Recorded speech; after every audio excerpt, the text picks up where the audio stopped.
Knicks Take Podcast. Yeah, what it do? Mobbing with the crew, nothing new. I thought you knew, thought I was falling off. Blessings keep on falling through. Oh, don't panic, dog. Bro, wait, boo, I can't lose. No, I can't lose.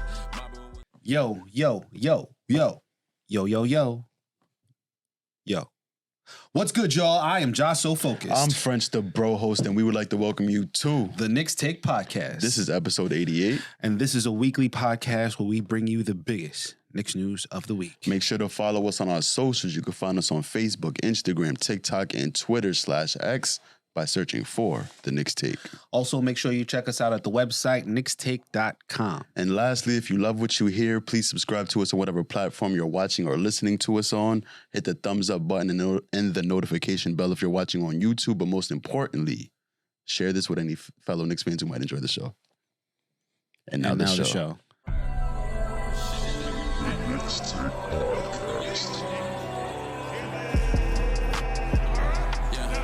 What it do? Mobbing with the crew, nothing new. I thought you knew, thought I was falling off. Blessings keep on falling. Oh, don't panic, dog. Bro, wait, boo, I can't lose. He stabilized this franchise. No, what it do? Mobbing with the crew, nothing new. I thought you knew, thought I was falling off. Blessings keep on falling. Oh, don't panic, dog. Bro, wait, boo, I can't lose. No, I can't lose. I don't like how I ended that just now. I ain't have no energy. Normally, you got to just get it all out in one burst. I was stumbling through it, but it's all right, though. It's the playoffs. We're going to save the energy for where it really matters. Sure, if you say so. Let's talk about what this episode is going to pertain to. Well, how are you, first of all? I'm cool. You're Nothing cool? too crazy. I ain't do nothing. I went to work all week, watched the Knicks. Pretty entertaining Knicks week. How's your week? Very, very, very good. The New York Rangers haven't lost a playoff game. They're also in the playoffs. And I haven't been watching any games because I'm so focused on the NBA season. But I'm a Rangers fan also. And for those keeping track at home, I'm a Knicks, Yankees, Giants, and Rangers fan. So, yeah, I don't watch any sport outside of basketball. I think I would watch the Rangers, though. But I don't want to jump on a bandwagon now that they undefeated in the postseason. Like, it'll look kind of weird. Yeah, and they were number one in NHL this whole season. So it's looking good. If you're a Rangers fan, we might be seeing some rings in the Garden. Hopefully multiple rings if the New York Knicks can figure it out. Hopefully. And back to the New York Knicks. We are in round 2. Eastern Conference semifinals, Knicks versus the Indiana Pacers, a series with lots of historical implications, a lot of history between these two teams, a lot of it with the New York Knicks winning. But let's not discount that the last couple of times Pacers were the ones to eliminate the New York Knicks. New York Knicks hoping to change that recency and come out of this playoff series much like they did throughout the 90s with a victory over the Indiana Pacers. Yeah, speaking of the 90s, a little foreshadow. I didn't even realize that Reggie Miller shot, they won that game but lost the series after that. I didn't even know that. Oh, yeah. Yeah. That was as our mother. By the way, happy Mother's Day to everyone. Happy Mother's Day. By the time you guys listen to this, it will either be Mother's Day or Mother's Day will just have passed. Our mother is in the building, and I recall watching that game. Damn, I'm hitting the mic all crazy. Yeah, My fault. Pause. Watching that game at home with my parents and being utterly devastated, remembering how terrible that was, and not remembering that the Knicks actually ended up winning that series. But then again, I wasn't really a true Knicks fan at the time. So, but that series specifically had a lot of memories when you look back on it. That still impact the Knicks to this day. So we're going to go over game 1 in the Garden, game 2 in the Garden, and game 3 that just happened last night as of this recording against the Indiana Pacers in Indiana. We're going to go into some of the storylines that came out of those games, and we're going to go into what we should expect in the upcoming games. Starting off with game 1 in Madison Square Garden on May 6th, 2024. That was Monday. I miswrote that. I'm going to breeze through this really quickly. Mainly because a lot of it is old hat. A lot of it is stuff that's been debated and is really exhausting as far as the implications of that game and just how close it was. Mm-hmm. Most important game so far, apparently.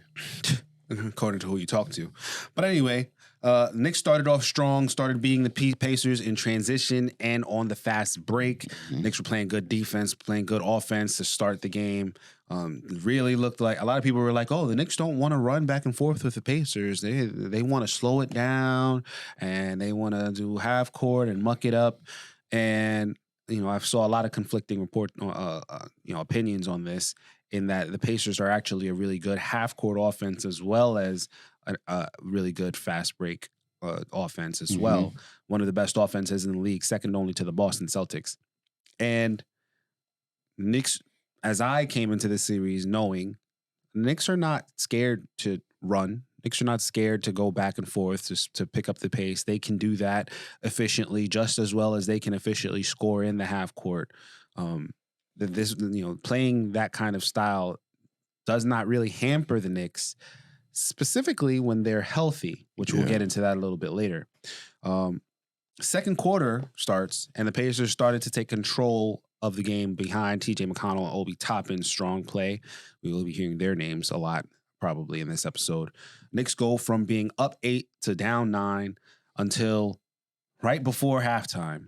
Isaiah Hartenstein throws up a prayer from the other end of the court, and it goes in, splash, right as the buzzer goes off to go from the Knicks being down 9 to down 6. And that was kind of the momentum shift. They needed some sort of adrenaline going into halftime. They needed to be not closer to 5 than to 10. And the Knicks really did do that after that play. Knicks opened up the third quarter, blitzing the Pacers, who did score on the opening sex, but the Knicks just really started rattling off points behind Isaiah Hartenstein, behind Jalen Brunson, behind Dante DiVincenzo. And they end up taking an advantage in the third quarter until TJ McConnell and Obi Toppin, I feel like I just said those two names, subbed in and regained the advantage for the Indiana Pacers. Before I move on, French, how do you feel about Obi Toppin? I knew he was going to be the main spark plug off the bench, just due to the fact that he was crying on draft day saying that he was going to make us not regret that pick, just for us to end up regretting that pick and then trading him to the team that we're going to face in the second round. And now he want to do all the things that he wasn't doing for us. Not to say that he wasn't productive for us. He was like a reliable transition threat and occasional corner shooter in some games, but he seems a lot more comfortable playing for Indiana off the bench than he did for us. Tom Thibodeau really stressed him being a better corner three-point shooter, and it seems that has paid dividends for not the New York Knicks, but the Indiana Pacers, as Obi Toppin has made that a part of his game, along with all of the strengths that he came into the league for, which is moving around the court, being a cutter, being a good passer, all of these things that really go within the Indiana Pacers offensive guidelines. And just the corner, the ability to shoot comfortably from the corner, shoot comfortably from 3, really is making a lot of teams, including the New York Knicks, pull their hairs out. Fourth quarter. I was going to say one more thing. Toppin was also rebounding like crazy in this game 1 too, and that's something that he never did for us. 100%. Every time I see Obi Toppin sky for an offensive rebound, which he has done several times, I'm not mad because that wasn't his role on this team, but it's just, you hate to see him do it against us, one of the best rebounding teams in the league, both offensively and defensively. We gave this guy up for second-round picks, and he's coming back to be a better player than he was when he was on this team consistently. Not that he was never good on the New York Knicks, but he never was able to string it along together, well enough for us to be like, oh yeah, he's a building block for this team. And I don't want to hear like, oh, he never got the minutes under Tibbs, because he got the minutes. He's playing the same amount of minutes now. He only played 19 minutes this game, but in those minutes, he was extremely productive. He was rebounding, like I just said. He only missed 2 shots. He made 2 threes. He was one of the leading scorers off their bench. And even in the previous series, he had a game where he dropped like 20-something on Milwaukee to help them close out that series. So, yeah, it was a little disheartening seeing him basically provide what we needed for him to provide for us, especially now that we don't have Julius Randle. If he was offensive rebounding like that for us, he would Tibbs would have found minutes for him at the 5 or something. Like Tibbs likes 2 things: your ability to protect the rim and your ability to rebound. That's why guys like Josh Hart, who ended up with 48 minutes in this game, that's why he plays 48 minutes in a 48-minute regulation basketball game, and no one else does because of his ability to rebound above his size. If Obi Toppin can do that, he didn't have any offensive rebounds in this game. But he did have 6 defensive rebounds, which 3 is the assists. most on the team. Yes, tied for the most on the team. No, for this game, he actually had the most in the Indiana Pacers as far as. I'm sorry. You're right. 3-way tie. Excuse me. 3-way tie between Aaron Naismith, Pascal Siakam, and Obi Toppin. But anyway, yeah, and he's rebounding, and that's what that.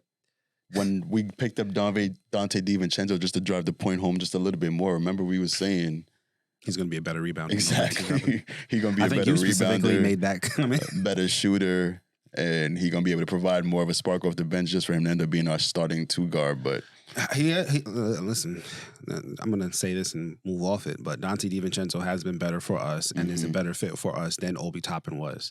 I just wish we got more than 2 second-round picks. That's all I'm going to say. Yeah, but we don't know what they'll turn into, so that could turn into a superstar player in a trade package. So we'll see. To be determined. Right. Fourth quarter. Fourth quarter. We're just gonna get right into it. It's tight. It's close. Right. JB, the boy, the Brunson burner, crazy shot making in that fourth quarter. No Obi Toppin or TJ McConnell for a large stretch of time during the fourth quarter, which a lot of people were pointing out after the game. Why do you think that is? Well, the theory that I've heard was that if you put TJ McConnell in the game, you're making him a spot-up shooter, and TJ McConnell would rather have the ball. You can't put unless you're taking Tyrese Halliburton off the court, which they're not going to do. It really doesn't make their offense better to have them both on the floor. Yeah.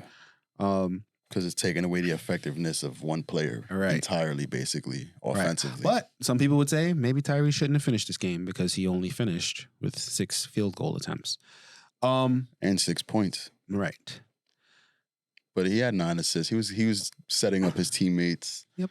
But he just wasn't providing that star impact that he's supposed to be providing. In the closing minutes of this game, a really important stretch happened. It was tied at 115.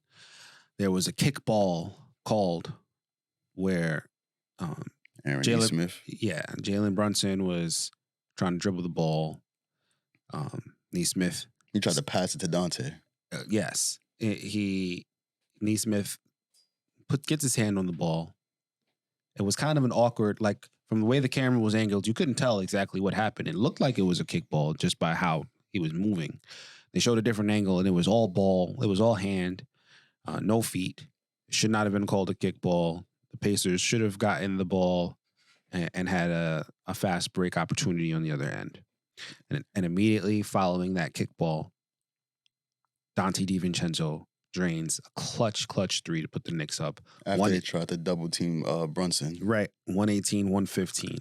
Now, with that said, there's still a bunch of time left in the game. Like, it's not over just because the Knicks go up 3. As we've seen in the first round series in multiple games between the Philadelphia 76ers and the New York Knicks, that Dante DiVincenzo 3 occurred with boom, boom, boom, 40 seconds left. This ain't Philly, though. Yes, but the point being that the Pacers are a better offensive team than Philly. Means that 40 seconds is a lot of time for you to turn that around. Yeah, it was a missed call. It was a miscalled violation. Should have been the Pacers' ball. Knicks go up 3. 40 seconds left in the game. A lot of time. Pacers call timeout. Then you get a Siakam finger roll layup. Knicks call timeout. It's 118-117. And Brunson gets trapped on the baseline. Mm-hmm. He doesn't know what to do. He has no one to pass it to. Pacers play very good defense. He tries to pass the ball, can't, and then he ends up throwing it off of Neesmith, was it that time? Ends up throwing it off a Pacer. The ball bounces off of him and then bounces off of Jalen Brunson to go out of bounds. Wow, he's standing out of bounds already. And I immediately was like, Brunson, why are you chucking it at his chest? You got to throw it at his legs, if anything. Maybe he jumps over it and then it goes to the side of the court that you want the ball to go on. Instead, what happens is you get the turnover with no time eclipsing off of the clock. It didn't seem like he needed to jump in the air either. Like, it seemed like when he was going up, he had enough space to just turn around. It looked like he was expecting a foul. No, he looked like he was losing balance, but I didn't see why he couldn't lose his balance in the direction of, going into the court as opposed to off the court. And even losing his balance, he could have just tossed it at the leg like you just said. He didn't even need to jump. But again, 118-117. Like I said, there's a lot of time left. Knicks are only up 1 at this point. Pacers bring the ball up. Miles Turner makes a screen on Dante DiVincenzo. Dante DiVincenzo accentuates the contact. Refs call it an offensive foul. Mm-hmm. It was an offensive foul. It was a moving screen on Miles Turner, even though a lot of people are saying, you can't make that call. No, you can. You can. You can make that call. And there was 13 seconds left in the game at that point. Again, 1-point game. A lot of time left still. 1-point game, 13 seconds, a lot of time. You get a foul, you get the ball back, you shoot a 3, it's overtime. What happens? Foul. But it doesn't happen when the Knicks throw the ball onto the court. Foul happens right before that. Mm-hmm. Now the Knicks get a free throw. Brunson goes to the line, drains it. Now the Pacers, who were going to intentionally foul anyway, they have to intentionally foul again. Brunson goes back to the line, knocks down both his free throws. Now the Knicks are up 4 when they could have only been up 3. But because of the Pacers' poor execution, the Knicks go up 4 points with 11 seconds left in the game. Halliburton commits a turnover instead of getting off a good shot to end the game with 4 seconds left. Knicks win 121-117. A historic night. I said Jalen Brunson was going off, but I didn't do it any service. Historic night for JB. He becomes the first NBA player to go for 40-plus points, 5-plus assists for 4 straight playoff games. First player since Michael Jordan to score 40-plus points for 4 straight games in the NBA playoffs. It would have been 5. He only had 39 in the game before that one. After. Oh, before too. Yeah. Yeah. Great game from JB. Great job from the entire team. Josh Hart played his heart out. 48 minutes. He almost had a triple-double. Almost had 24, 13, and 8. Yep. Almost had a triple-double. 3 steals. He had 5 turnovers, but we're not going to talk too much about that. He was a plus 24. But, he was a plus 4 for the game. Plus 12 for JB. Great game from everybody except for Deuce McBride. I mean, you don't even got to check Josh Hart's plus minus because he played 48 minutes. All you got to do is look at the final score. True. Everybody played a good game except for Deuce McBride. the bench unit for the New York Knicks, only one person scored off of the bench. That was Mitchell Robinson, who only played 11 minutes and 47 seconds. He was the only bench player for the Knicks to score. Meanwhile, the Pacers bench unit just man. Didn't make a difference, though. It did not make a difference, but, you figure maybe Tyrese Halliburton scores more than 6 points for the game. Perhaps the Pacers take this one home. But you got to shout out everybody. Dante DiVincenzo, OG Anunoby's defense was clutch, and he scored 13 points. Isaiah Hartenstein, 13 points. Dante DiVincenzo, 25. Just amazing output from everybody. 43 points for Jalen Brunson. I don't think I mentioned it. I said he had 40 plus, but he scored 43 in this game. Had 6 assists. 6 assists. 6 rebounds. 1 block. Jalen Brunson was doing it all. Do you have any thoughts and notes? I said I was going to get through this quick, but I obviously lied. Yeah, you lied. Yes. This game was pretty entertaining to watch. It gave a good set the tone. I feel like I feel like the Knicks definitely set the tone in this game one. It seemed like they played a little bit too much to Indiana's pace, but somehow it still felt like the Knicks were in control of the pace the entire game. Mm-hmm. I don't think that makes sense, but if you were watching the game, you pretty much understand like the Knicks were playing a little more fast-paced, but as long as they keeping the game within several possessions of 5-point lead, 6-point lead, even if Indiana goes up 10 points, you are confident that Knicks are going to get some stops, keep the score relatively close until the fourth quarter.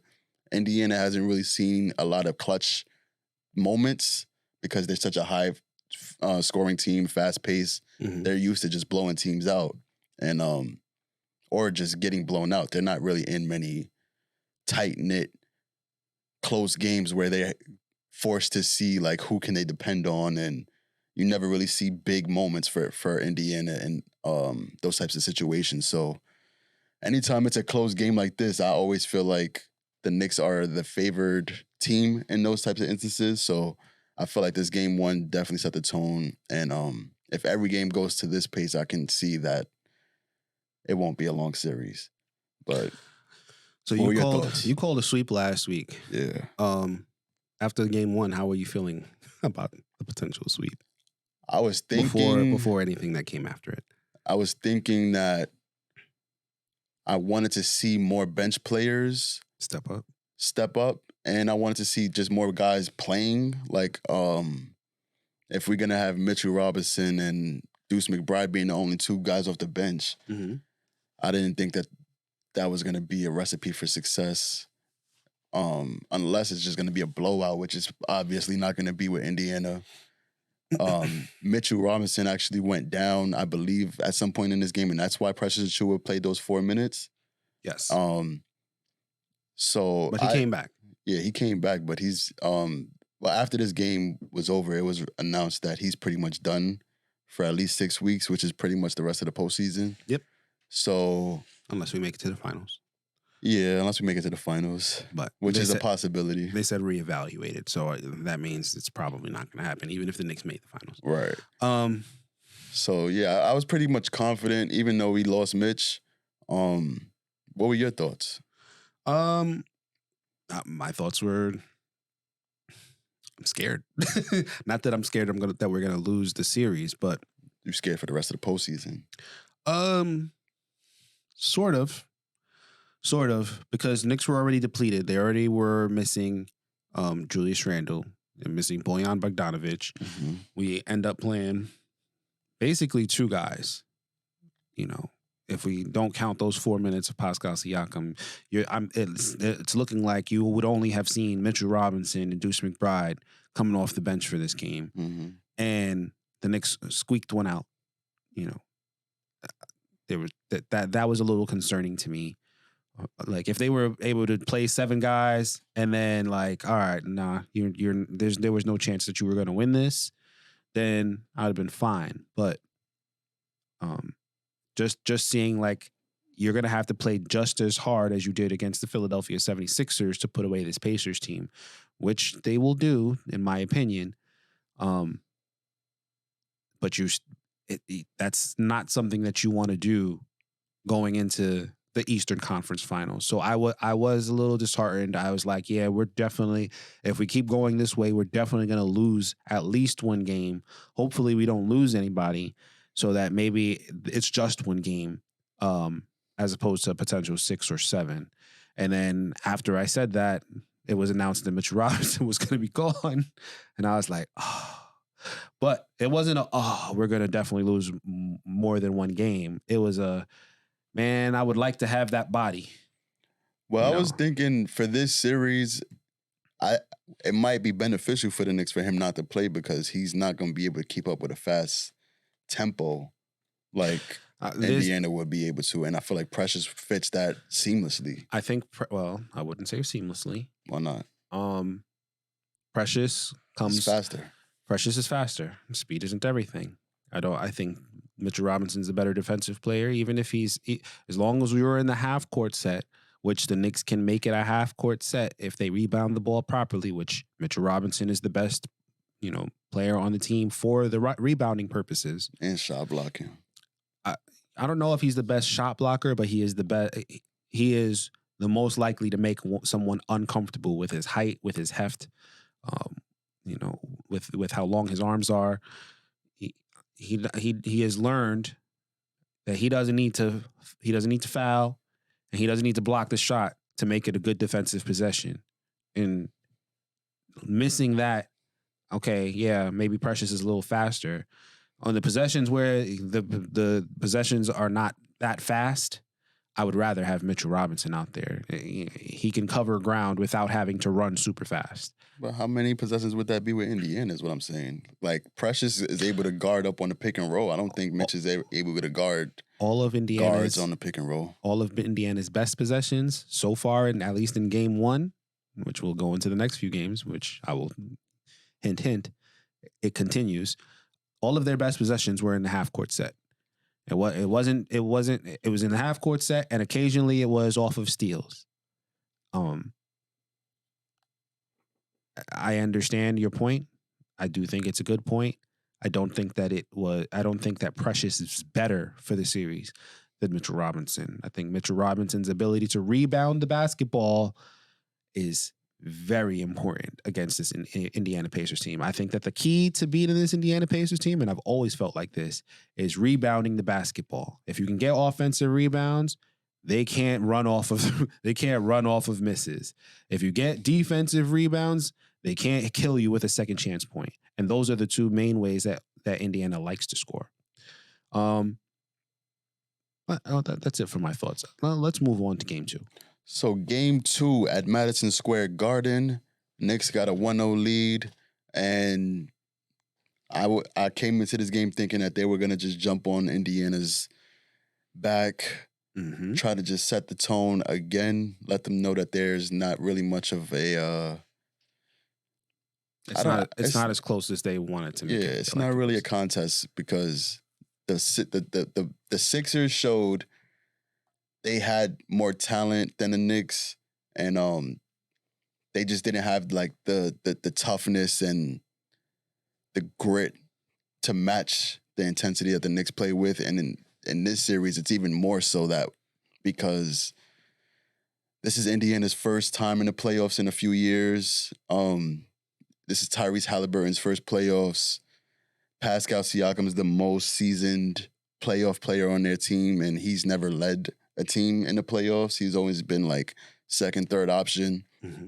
So you never really needed to depend on Pascal like he's being depended on now. And after the first game performance with Tyrese only scoring 6 points, Pascal being their best player, and he wasn't even that. I don't want to say impressive, but he wasn't outstanding. Like, he's not one of the top players in the playoffs. Like, you would name at least 10 guys before you would think of Pascal Siakam. So in this game, he played very well in a couple of those games in the first round, though. Give him his respect. Against who, though? Right. That's what I'm saying. So, like, in this game, I'm thinking Jalen Brunson, he just dropped a 40-piece. I'm thinking that nobody on Indiana can really guard him. Andrew Nembhard has been struggling to match up with him just due to size.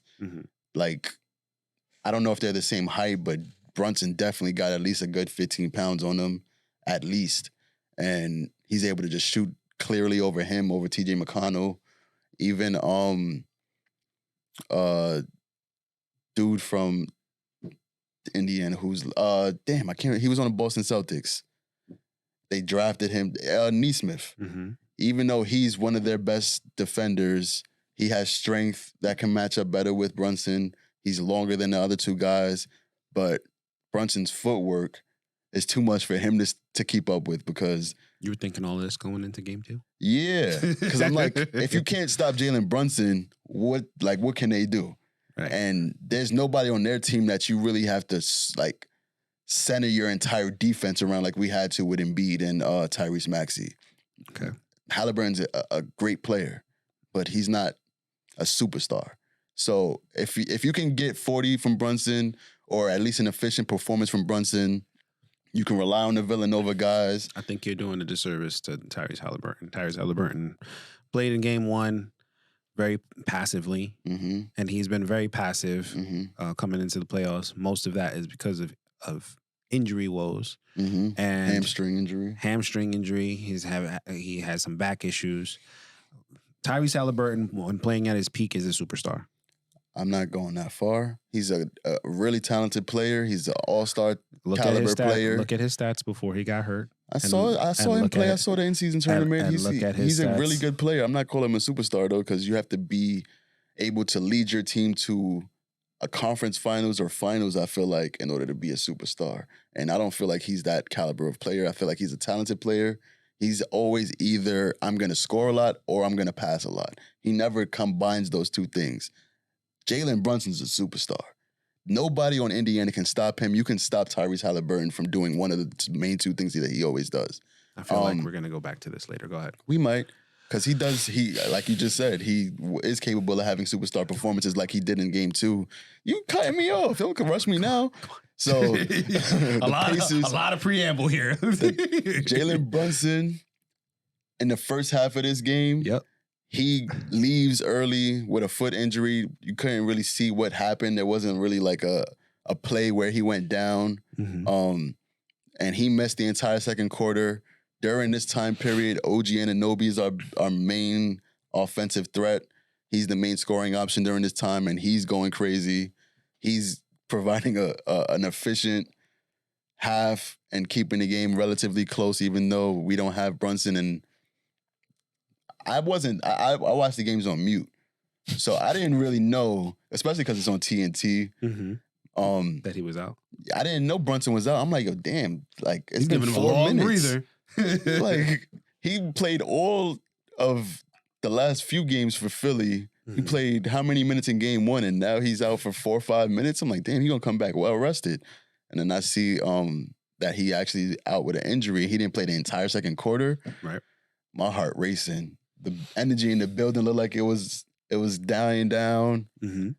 Pacers looked like they was playing with some intensity. Definitely. And there were reports during halftime that like Jalen Brunson received just like a huge ovation coming out of the tunnel, kind of similar to like Willis Reed.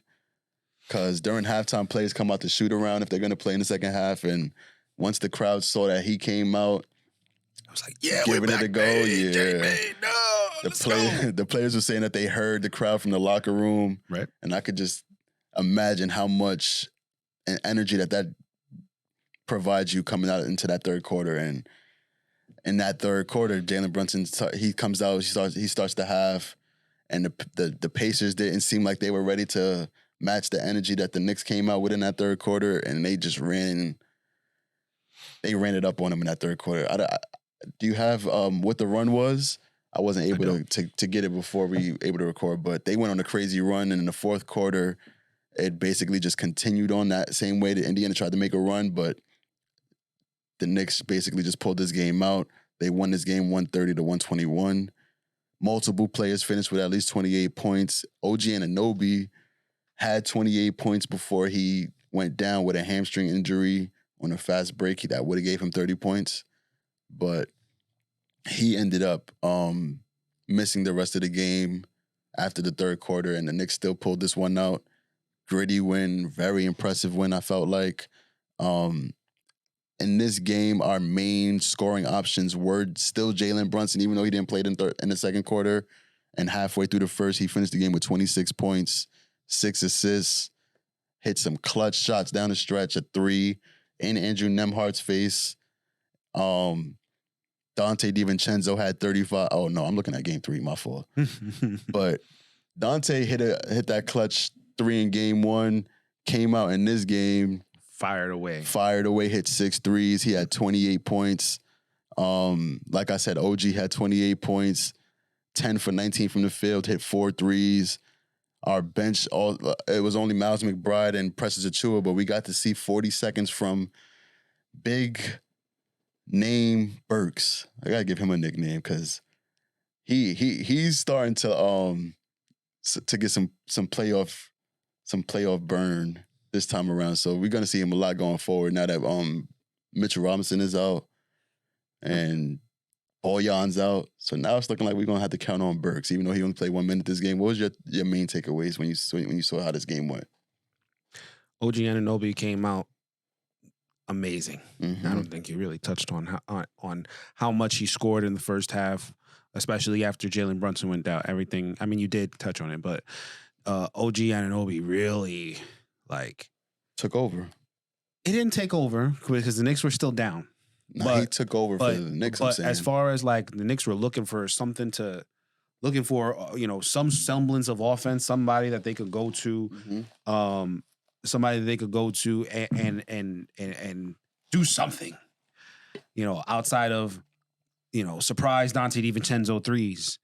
And OG Anunoby just did it all. He scored from 3. He scored layups. He dunked. He stole the ball. He did it all in those first 3 quarters.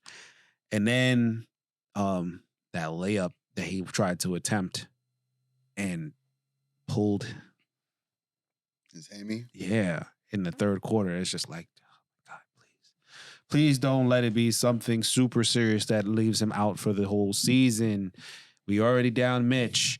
We're already down Julius. Already down Boyan. We down Boyan. We're down Mitch. Please.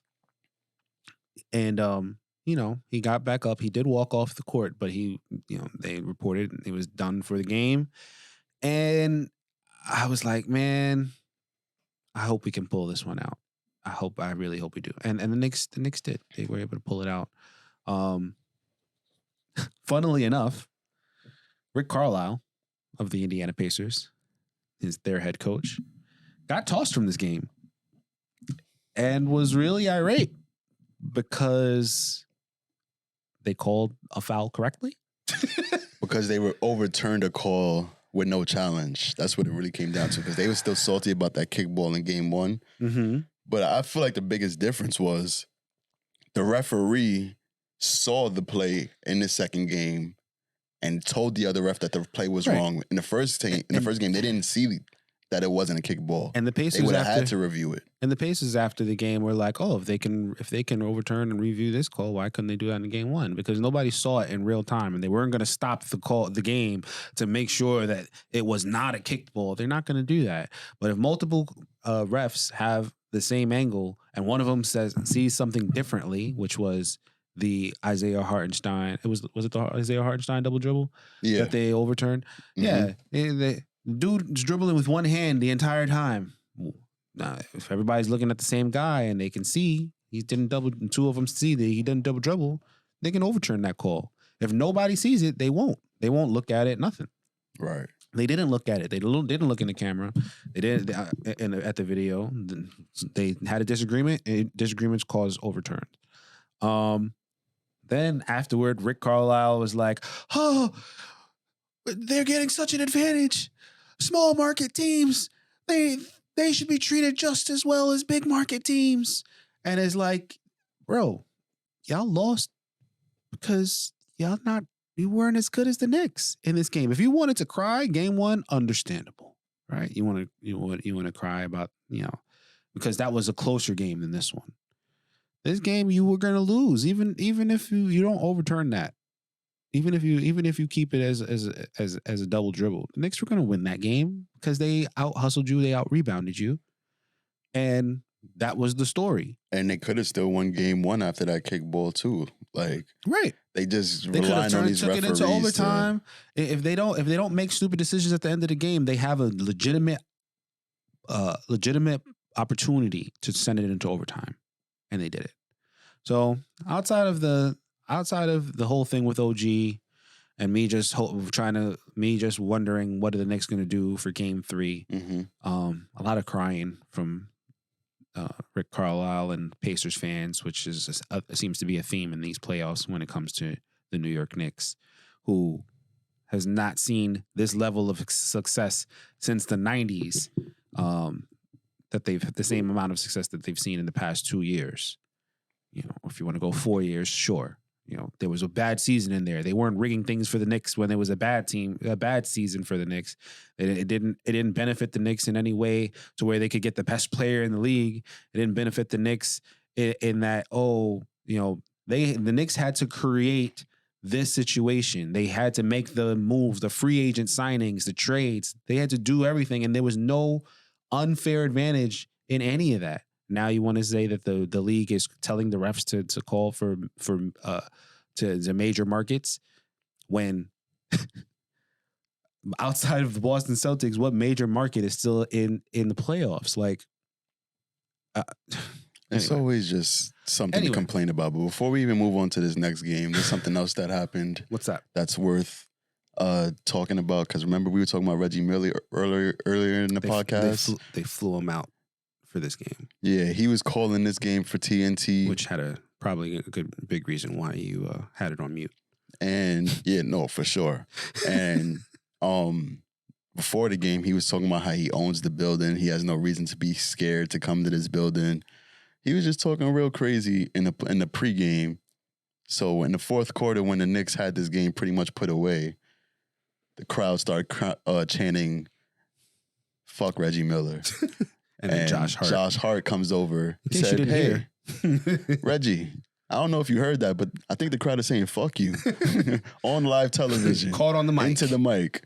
So that was one of the aspects of the game that I'm going to remember the most, because I saw Josh Hart thinking about it before he did it in the replay. Yeah. He was looking over at Reggie. He started smiling, and then he walked over and said that.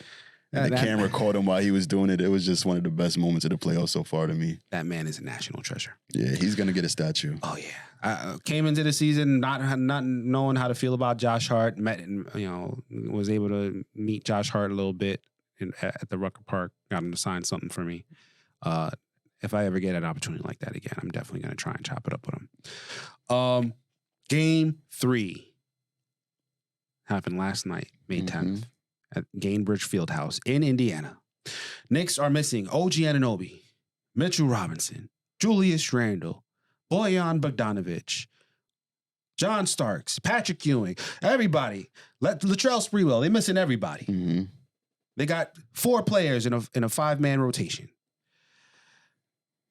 Come out, and they play the first half pretty much like the team that they are. Very depleted, missing guys. Not sure. A starting lineup that they haven't played all year. They have, I shouldn't say all year. They haven't played all playoffs. It's the first time that they've played a playoff game without OG Anunoby. Mm-hmm. Precious had to step into that lineup. Precious had to step in, and the Knicks didn't roll. It wasn't a seamless transition. But Alec Burks comes in, gives them good minutes in the second quarter. Second half, the New York Knicks roar back from an 11-point deficit behind Jalen Brunson and Dante DiVincenzo going on a little hot streak. Come back on rebounding, come back on defense. And Alec Burks, who I shouted out for the first half, didn't have a good second half as far as offense. But he got it done defensively too. Stole the ball, had a steal during a crucial moment in the game, and got a block. Still feel like it was a wash? Yes, it was. Let's just get to the fourth quarter. 3 minutes, 15 seconds left in the game. Pacers challenge a foul that was called on Jalen Brunson, which was overturned and called for a jump ball. Now, I watched this in real time. I was like, okay, there was a foul before they called the whistle. You could say it's a late call, but it was a foul. And they decided, no, we're going to just talk about when the whistle was called, which there wasn't a foul, really. It was some marginal contact, quote unquote. But I was like, okay, the ball ends up going out of bounds off of one of the Pacers. So it should still be Knicks' ball. Well, apparently that's not how the rule works. If nobody gains possession, they call it a jump ball. Mm-hmm. They do the jump ball. Jump ball goes way into Pacers territory. The Knicks get it anyway. And can't score. Deuce McBride gets a wide open 3-point shot, misses. All right. That was an opportunity to go up. Defensive stop, and Josh Hart gets a foul. Hart misses one. They were down one before this. Now it's 102-102. I wish Josh Hart would have made both of those free throws. I was really cursing at him when he missed one. Another defensive stop by the New York Knicks. Defensively, they're great. But there was a Turner block that I felt could have been called a goaltend, but it was bang, bang play. I'm not mad that they didn't call it, right? That led to a layup by that. Did you see this? When Pascal Siakam basically put Isaiah Hartenstein in a full Nelson headlock to get so that he couldn't defend the shot. So that should have been called a foul, but whatever. Okay, it's 104-102. It should be 104-103 if Josh Hart sinks that, or it could be 104-104 if Deuce hits his three. Right? Brunson gets hit with a foul. Brunson misses a free throw. Now, add it up. Knicks could either have 104 or they could have 103. He misses one. So it could have been 104, 103. Now it could be 104, 105 to 104. Defensive stop, but Brunson smokes the layup. If he makes that, the Knicks could be up 104, 105, 104. Again, that's what, four points now that the Knicks have missed on offense that they should have gotten. Siakam layup that Dante DiVincenzo touches when it's coming off of the rim. It's called goaltending. It's 106-103. At this point, the Knicks could have been up, right? That was a bad goaltend call too. I don't know if it was a bad goaltending call, but it wasn't. It was still coming off of the rim. It never touched the rim, and it wasn't going to touch the rim. It was like still hanging over the rim. Is what I mean. It was partially over the rim. It hit the backboard, and that's why they called it. But it was gonna go like the rim is right here. It hit the backboard here, and it was going straight this way. It wasn't even gonna touch the rim, and he smacked it, and they called it goaltend. I'm gonna look at it. Maybe we'll talk about it next week. Maybe we won't. We're gonna forget about it next week. Or maybe I'll do a little short IG story or something on it. But when I saw the replay that they showed, I was like, okay, I guess it's goaltending. Either way, Dante DiVincenzo should have let it come off the rim a little bit more and grabbed the rebound. I think that was Hartenstein. It could have been. Yeah. I actually no. I think when I looked at it, they did call it on Dante DiVincenzo. I'll look at it right now. But again, you missed 2 free throws. You had a wide open 3. That's 5 points that you had opportunity to take control. 5 points that you didn't get. And okay, you get that goaltending. Another defensive stop. I'm scared. You don't get the defensive stop. Now it's Knicks ball. Jalen Brunson hits a clutch step back 3 to tie it at 106. And now it's up to defense, right? Now it's up to the Knicks to make a stop. They do very well defensively on the other end. Got the ball out of Tyrese's hands. Got it out of Tyrese's hands. Now you got it in Nembhard's hands with 3 seconds left. He's got to chuck up a prayer. It seems like he wasn't aware of how much time was left on the shot clock. He's like, oh, snap. I got to put this up. He has missed damn near all his shots up until this point. I don't think he made a 3. He throws up a prayer. Yeah, I think that might have been his only 3 of the game. Yeah. Throws up a prayer and it goes right in. He had 2 points before this point. Pacers go up 109-106. And then now it's like, okay, you're down 3. Now you're thinking the Pacers are going to have to foul so that the Knicks don't shoot a 3.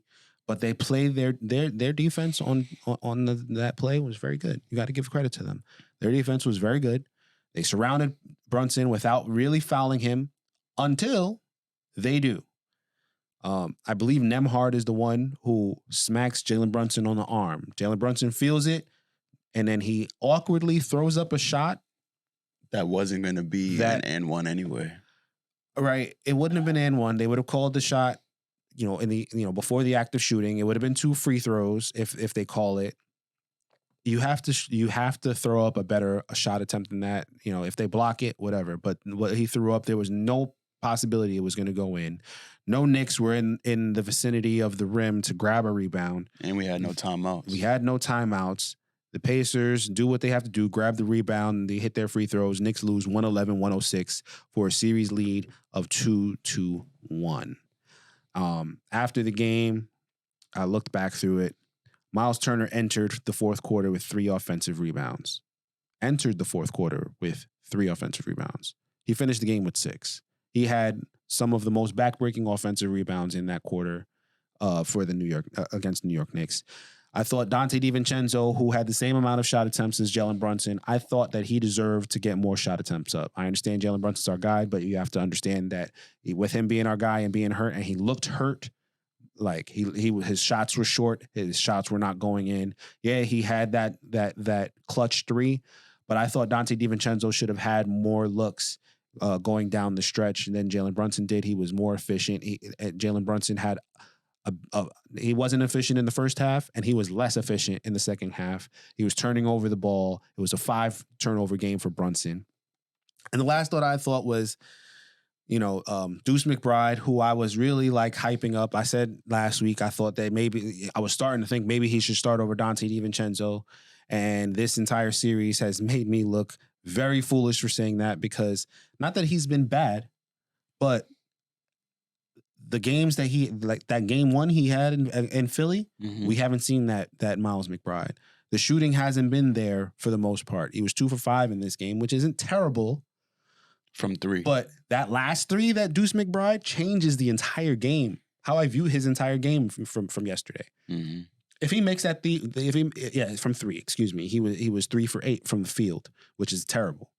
But he hits that 3, he's 4 for 8. He's 3 for 5 from 3. It's a good game all of a sudden. It was during a clutch moment in the game where he was wide open. The Knicks probably win if he hits that 3. I feel like offensively, maybe he didn't score as efficiently in that last shot. It definitely would have helped us win this game, but he had a great game to me, in my opinion. I wouldn't say great, but go ahead.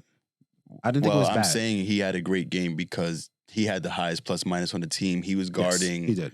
TJ McConnell, who's been giving us issues the entire series, and TJ McConnell finished 3 for 10. He didn't hit a single 3 again. Yep. Right. He hit 1 mid-range shot.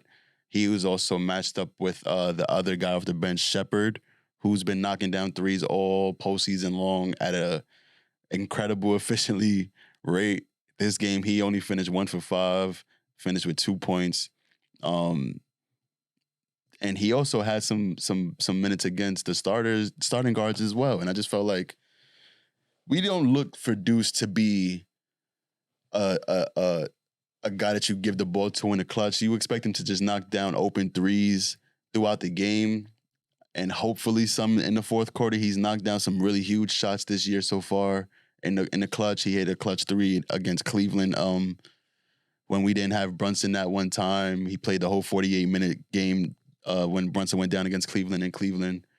He had that game against Philly, in Philly against Embiid when we won by 40 points. But you're not going to see him going off multiple games in a row from multiple 3-pointers and getting a bunch of opportunities, especially when Jalen Brunson's playing as many minutes as he is. So I can understand why he's not going to be a main offensive option, but as long as he's steady on the defensive end and he's still able to alleviate the pressure while Brunson's off the court, getting the ball moving, helping get stops on the defensive end, I feel like he's really important in the role that he plays. So I would like to see him just score a little more efficiently. That's the only complaint that I would have about his game. Everything you're saying is 100% true. And the last thing you said was especially true. He is important. He is too important, right? We made this trade for Alec Burks and Deuce McBride. And we made this trade so that we had a little bit more oomph when it came to not Jalen Brunson. And Boyan's out. Alec Burks, it was a good Alec Burks game. It was a good. He Alec had Burks. a great game. He provided the biggest points off the bench. How much did he score in the second half? It don't matter. He had the most points on the bench in the second half. How much? Tell me. I don't know. I'm asking a question. Me. He had 0 points in the second half. All right. Excuse me. Those He points had 1 point. It was a free throw. The points that he did have were the biggest points that we needed. And it was like he scored the most points off the bench. And he went 4 for 6, 2 for 4 from 3. And then nobody else off the bench helped outside of Deuce. I mean, not nobody else, but Jericho didn't score. Right. Yeah, because we're expecting Jericho Sims to score. Listen, man. We expected Burks to score, and he scored. If we're gonna call a spade, we're gonna call a spade, right? We're not looking for 1/2 performances from these guys that we acquired, right? We're expecting them to help us win a game. And he did contribute and help us with winning this game. If he would have... We didn't win this game, so he didn't. I'm saying, if we would have won this game, we would have been looking back and saying the minutes that we got from Alec Burks definitely helped us win this game. Sir? He's not in the game in the last 4 minutes. Don't do it. Don't do it, because every time I say if, you always tell me, well, if was a spliff, and if all the if euphemisms in the world, you got me, right? And now, if we would have won this game, I don't want to hear it. I'm saying I don't want to hear it. If we won this game, if we would have won the game, you're 100% right. Exactly, which my is why point. I So call how it. is it Which is why on him? I didn't. Excuse me, sir. You started this argument by saying it was a great Alec Burks game, and I said it was a good one, right? Which is why I said we need to have a discourse on what is great, because your definition of great and my definition of great is two different things. You cannot have a great game when your main contribution is scoring, and in a whole half of the game in which you played 9 minutes and 21 seconds, you missed 2 of your shots and you missed 1 of your free throws. Quick question. Sorry. If you would have hit both your free throws, then you might even have an argument. But he couldn't even do that. Quick question. What's your question? How many points did the Indiana bench score? It doesn't matter. Yes, it does matter. All right. In the second half? No, in the entire game. I'm gonna say it was something more than 6, because they scored 6 points. 14 points. Okay. Alec Burks scored 14 points. Okay. So if we won this game, we're going to look back and say Alec Burks is one of the biggest reasons we won this game. We could also say that the Pacers bench stepped up in the second half, because in the second half they scored 6 points, and in the second half the only person to score was Deuce McBride, and he only scored on 1 field goal. So we can play semantics with this all day, right? It was the second half is the most important half. Okay. Right? You can say if you win, that play during the first half was key, and it was a great game. We won't win this game without Alec Burks. We lost. But in the second half, we had a 9-point lead in the fourth quarter. We lost. So you cannot call it a great game, because he had opportunities to make his footprint in the second half, and he could not. And he was a -7 in the second half also. He had the worst plus-minus in the second half of the game. After not playing for months. You said Tyrese Halliburton is not a superstar. And he scored the same amount of points as Dante DiVincenzo. 35 points for a Pacers win. Tyrese Halliburton is a superstar guy. I'm sorry to tell you. If he can play like this every game, which I don't expect he will because he's hurt, but if he can play like this, he is a superstar. He is definitely capable. He's 1 round away from making it to the Eastern Conference Finals, which is your prerequisite. If the Knicks can't figure out this whole health rotation thing, they will make it to the conference finals. Do I think that's going to happen? No. Do I think it's impossible for the Pacers to beat the Knicks when they're down all these guys and Jalen Brunson is running around on 1 foot, hobbling around? He can't hit shots because it's not impossible, bro. I'm saying he's not a superstar if he gets his team to the conference finals after beating Milwaukee, who had nobody, and then the Knicks, who lost half their starters. He is doing what he And has. he scored 35 points, and so did Dante DiVincenzo. So I'm not saying he's a superstar for that. Okay, what did he have in the game before? How much did he have in the game before? You tell me. He scored more than 20 plus points. So did Dante. Right? It's just that they didn't win. They didn't win that game. But if we're gonna, It's more than just points to be a superstar. yeah, it's passing too, and he has one of the highest assist rates in the entire league, both in the playoffs and in the regular season. Listen, man, I'm not. All I'm saying is you can't say he's not a superstar because of how he's playing when he's hurt. Like when he was healthy, that boy was an all-star. Everybody's He hurt. got more votes than Jalen Brunson, deservedly so, because of how good he was playing. He was shooting well. He was scoring well. He was passing well. He was leading the Pacers to the top offensive as a top offensive team in the entire NBA before he got hurt. Mm-hmm. It's the only reason why Boston is number one because of Hallie's injury. Boston's number one because of Hallie's injury. You can't ignore. No, Boston's number one because they're a great offense. Indiana's offense was historically good at the time and number one at the time. Then he got hurt. And then Boston kept doing what they were doing because they didn't have to deal with that kind of injury.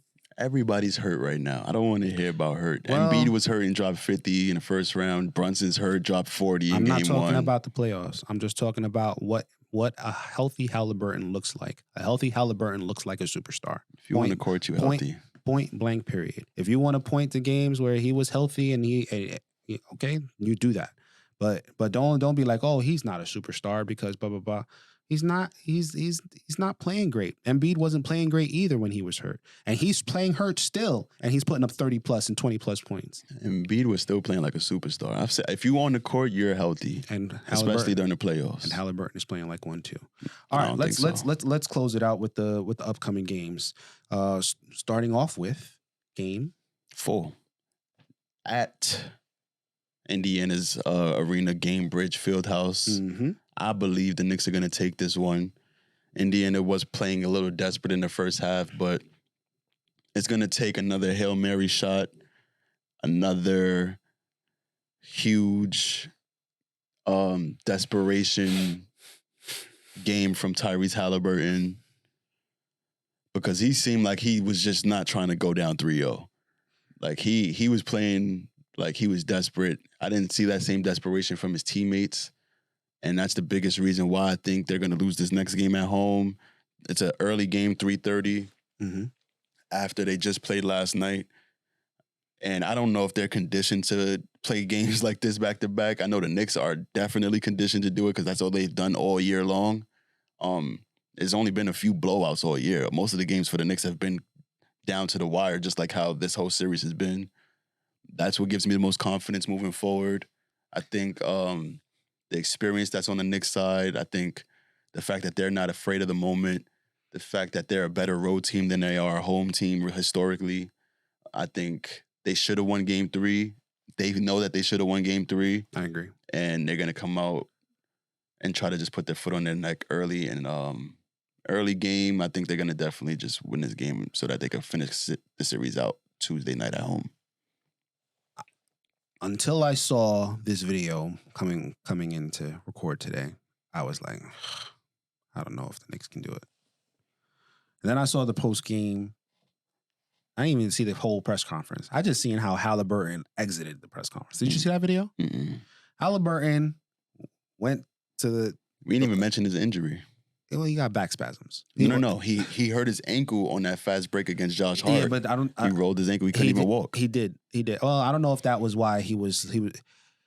Maybe that was why. Yeah, but ever since that play, he was like walking gingerly. He was walking off of that, away from that press conference, and he had to go down some steps, and they had some railings to get down the steps, and he was. You know how like elderly people, how they like grab both and they ease on down because their backs hurt. That's how Halliburton was looking when he was going down those steps. And it looked like, I don't know if it was the foot. Maybe it was the foot. Maybe it was the back spasms. Maybe it was both. Maybe it was the.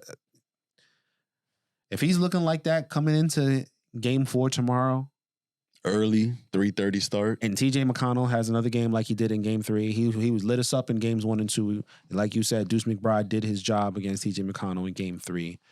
And if JB, like he doesn't have to have an all-time game, but if he plays like he did in game 3 with a couple less mistakes, the Knicks are taking game 4 easy. Yep.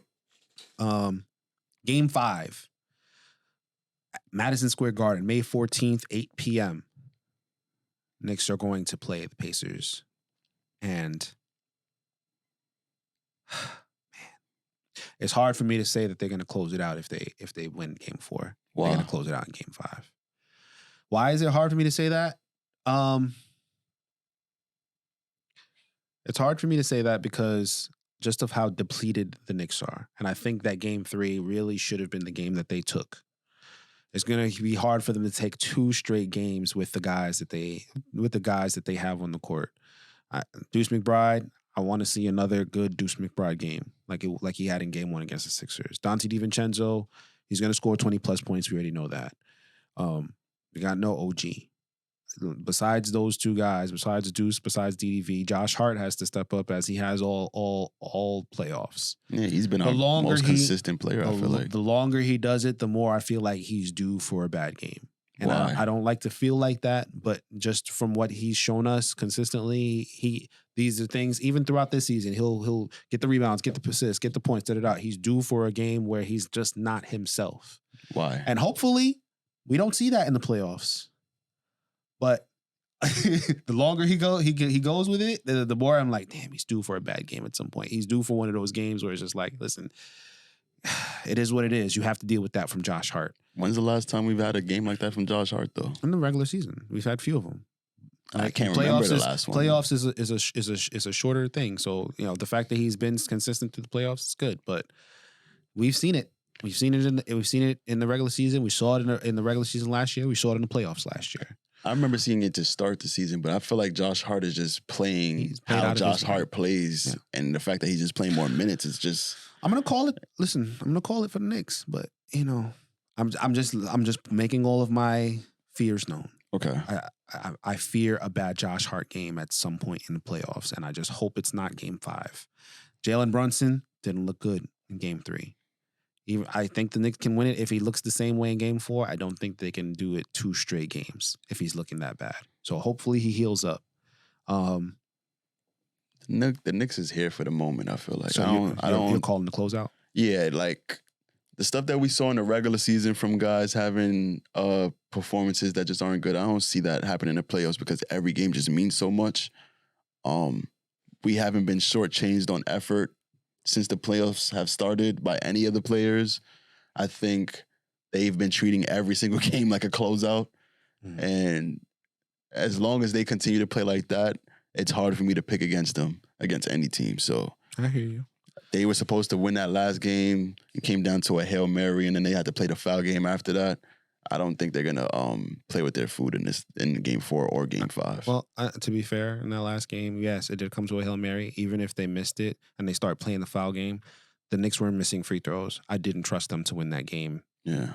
That's why I pointed to all the other plays that there were more plays that the Knicks did not capitalize on than there were bad foul calls and missed calls and things that should have gone their way that didn't.